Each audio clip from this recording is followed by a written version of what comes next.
What's up?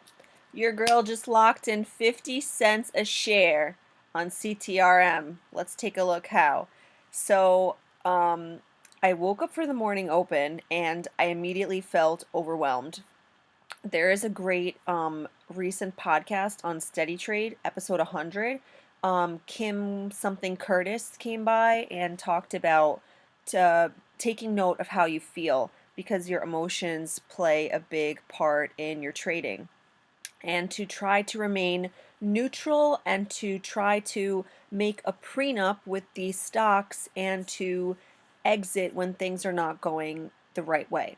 So I saw that CTRM had a big panic of sorts. Hold on. I want to like zoom out. I don't know if it's letting me or not. Maybe if I move this over. Hang on. My computer's slow. Okay, so let's take a look at the daily chart. So I like this stock because it is a low float. I have no idea what the float is, but I see that it's up 5 million. It is a top percent gainer. It is green on the day. No. I actually need to maybe zoom out more. So this is an interesting play because I see that it has resistance in the 9s and it's mid-range. And after that, it's pretty much a clear skies play aside from the 11s, that little bit of resistance there. And then the next is in the 20s. And it's bouncing off of this bottom in like the 4s. So that's my daily analysis. You see it had big volume there, but not big volume today. No. Wow. From this angle, it looks like such a panic. Let's go to the 5-minute chart. So this one spiked pre-market to the 10s, came back down. Oh my goodness. Undo, undo, undo. Undo. I need my cursor back. Cursor. So for me, I'm very strict off of my lines and my VWAP. This was a dip buy below VWAP, but based on my technical stuff, I did see that it bottomed right here, and my entry was pretty much in this area. In my last video, I kind of touched upon missing my entry because it ran up because I was being a little bit cheap. I said, you know what? I see that it's fluctuating between these different levels, like it was like 260 and 230, and I was waiting for it to come down, and then I missed my opportunity. So I learned from that experience, and I said to myself, no, get in here and, try to get as close to your risk as possible. I made my risk level 620. So I got in at 640, not bad. I like to keep 10 cents a share risk, but I'll take 22. And then you know what? I saw this lift off and I was like, cool. And I decided that 50 cents a share is more than enough for me as a small account holder. I lost about, I want to say, close to $100 since I first started trading again, and I have made back about half of it. So that's pretty good.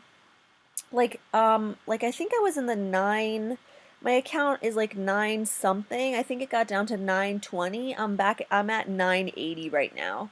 So that's cool.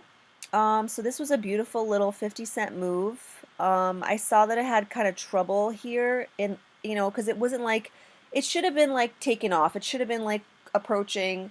Well, actually, I'll tell you this. The reason why I felt confident holding in this area for that last little spike is because, oh wait, no. Yeah. Because I saw that it was, well, yeah, it was holding above this level, which was above this. Yeah, I think that's all I thought. And then, oops, I moved that line. And then this was, well, I was already out of, but I think I felt confident when this hit above this. That's when I kept waiting. You know, that's when I felt good and I was like, you know what, just get out. So, two profitable trades of a considerable amount, 40 cents a share and 50 cents a share. My account is officially a dip buy. My account, not my account, but my record of trades is officially this chart. Like right here. Like this is me not knowing what the hell I'm doing. I found a bottom and I'm curling off of the bottom. And I have proof of my trades on my page.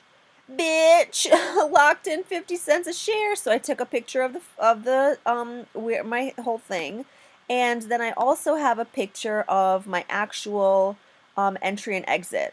So yeah, 40 cents, $40. So that's great. So very proud of myself. Definitely, you know, that extra, it's given me that extra motivating push that I need. It's like, you know, even this is still holding above this guy. So, you know, I probably left like $1, $2, $3 on the table because it's found a nice base. Whenever I see a stock kind of curl upwards, I think of an airplane like lifting off, and you know how like when they're in the air, they're kind of like wobbly, but as long as it's above this whatever like area that I see, you know, that I set for myself, I'm like, okay, cool. Like literally I could have exited it at the same.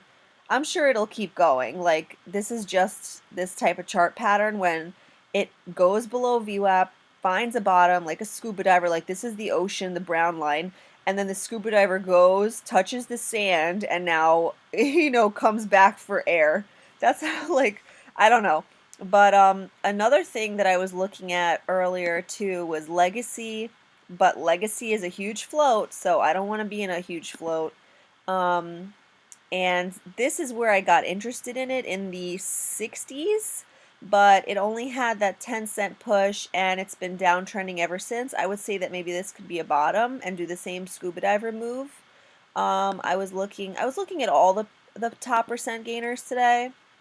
PTI, I remember from the competition when like it was 70 cents and I was shorting it and it pushed all the way to $1. But I don't like this price action, although it did find a bottom. So that might be like the new, that might be the new trend is like, you know, I don't know what this, I'm just going to call it a scuba diver play. But, like, you know, I guess a morning panic, but like an extended morning panic, you know, which touches like the lows. You see how these lines corresponded? This was another one. I just don't like it. This is more like a gap and crap type of thing. So I'm gonna say au revoir to Melissa. Um, I I took off OBLN. I took off OTLK. They've just been downtrending, and I don't want to waste my time looking at them. This is just a downtrender. Like I feel like I want to just focus. Like if I was shorting, I think it would be cool to keep plays that have run, you know, their course and are now in the trash can on my radar. Let me take a look at Bitcoin also. Bitcoin, Bitcoin, Bitcoin. Bitcoin. Where are you today? Bitcoin is at 7,976, so it is downtrending.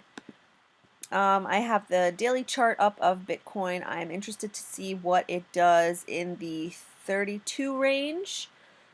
Let's see what the overall market is doing. It looks like it's bouncing off of this level here in the 270s. BLIN was something I was also looking at today, but I don't like this price action. It had a little scuba diver move there. KBLB I've been looking at from like the last like Tim webinar.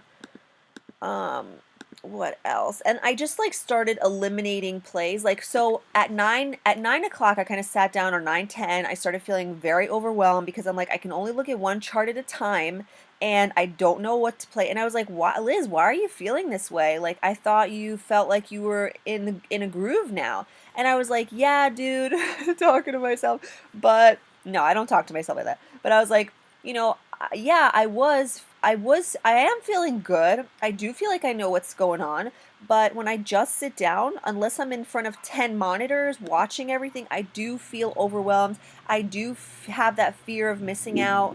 Yeah, I know. And my dog just woke up and like growled at the dog in the hallway. Oh my God, you're so cute. And where was I? So I was like slowly eliminating plays based on price action, based on float. Um, and that's my day trade for today. I have another one tomorrow and I have another one on Friday. So I'm just gonna like watch a webinar, get my study on, and that's pretty much all I can do for today. I'm very proud of myself, but at the same time, like it's such a small move, $40. But last time when I made 40 cents a share, I was like walking on like air. It felt like very confident, like extended confidence. Like I was like I started imagining like all these riches and wealth and my new life and stuff, and it's like, dude, you only made 40 bucks. Like relax. But my imagination definitely ran away with me, like, and it was kind of fun. But this at this point I can say this is not a fluke anymore.